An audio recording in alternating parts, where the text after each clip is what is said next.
Welcome back. Here we go. Another time for the news. Let's get into it. Make sure you like and subscribe, man, before we get into it. I'm a person who like to travel. I know a lot of y'all out there like to travel, so let's look at it, man. Vintage photos show how drastically air travel has changed in the last century. Airports, y'all need to get it together and fix these delays. Okay, look at this. See what this is from the 1960s. This look nice. This look like a PJ though. Already, they been had the PJs. They chilling. They got a lot of spaces sitting back to back like a train. You can hold your kids. I don't see no seat belts. Seat belts on the plane funny too. I don't know. Do we? Let me know if y'all think we need seat belts on the plane. I don't really know how they go. I don't really know too much what the seatbelt gonna do besides I guess the plane fly upside down, you ain't gonna bust your head. I don't know. The 1950s is widely known as the golden age of air travel when flying was glamorous. Before that, flights were super loud, cold, and unpressurized. That's crazy. Today, flying is all about having the same conveniences as we used to having on the ground. Let's look at it. The very first flight in 1900, side seat, hand car, hands, to the 1950s, and now we got touch screen and camera. In 1920, the plane shook loud and unpressurized. Air travel was slower than the train and only happened during the day. That's crazy.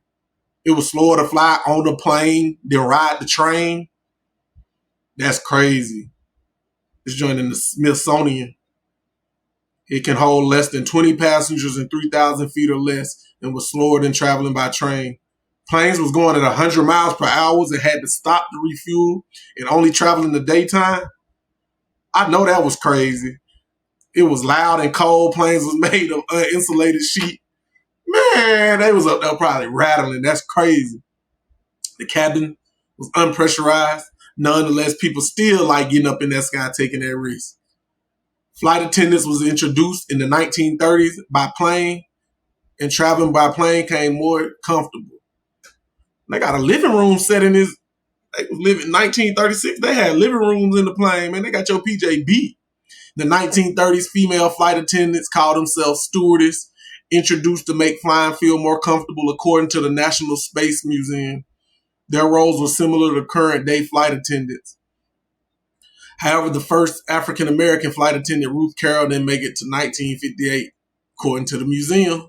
You should have known they wouldn't let us up in the sky like that, man. That's crazy. But yeah, that's just how it is. Not only was the service better than in the 1920s, but planes had become comfortable, sun-proofed, heat, upholstered, and they could go 13,000 feet up, which reduced the turbulence and made it a little faster. So we got to 200 miles in the 30s. That's crazy. 1940s, World War II changed the commercial air travel. The passengers could play cards and converse on spacious airlines. Look at all that room they getting. Recliners. That's more than we get right now.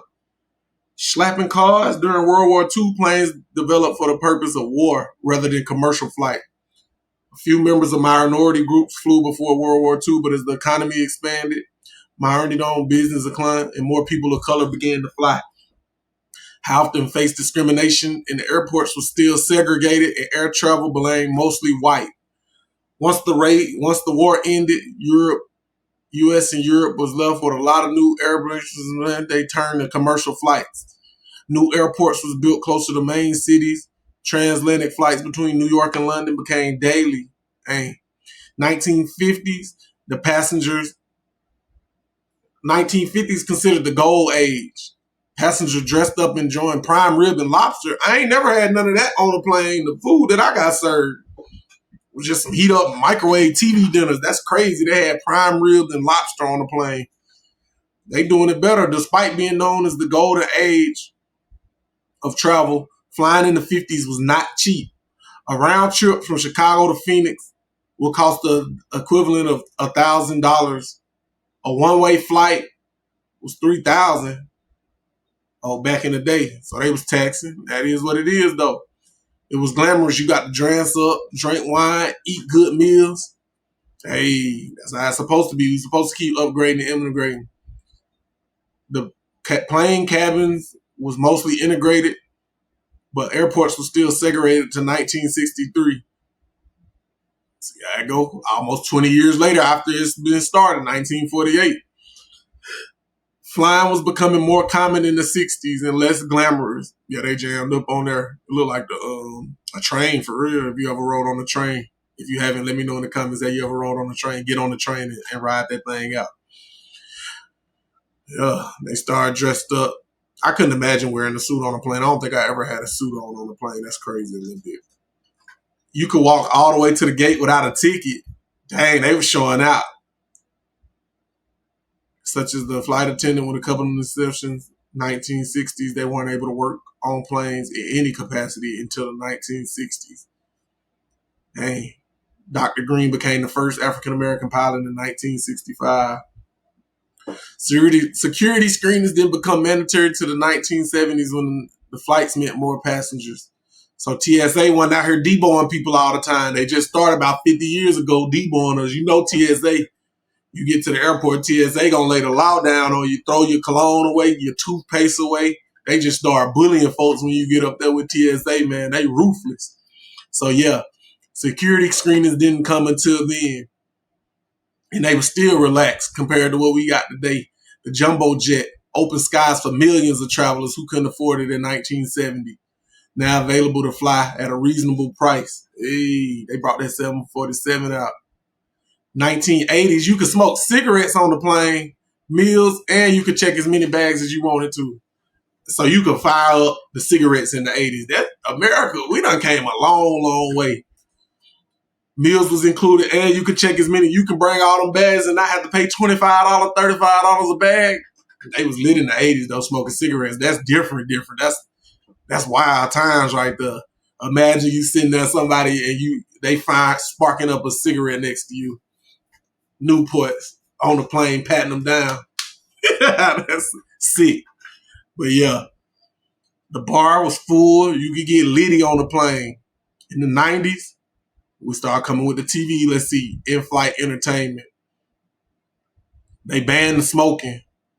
But yeah, the food became nasty, started becoming free, outfitted with phones and entertainment. Okay. In 2000, after 9/11, this when they came with TSA, ready to look at him. He ready to tell somebody they did something wrong. They can't wait to send you back through that thing and check your bags. After you done got delayed, all that. You already know how it's coming. But 9/11 changed this in 2001. They put the TSA, didn't even exist before 9/11. Wow. Travelers could go through security lines with pocket knives, liquid. You could wear anything, bulky jackets. You can even keep your shoes on back in the day.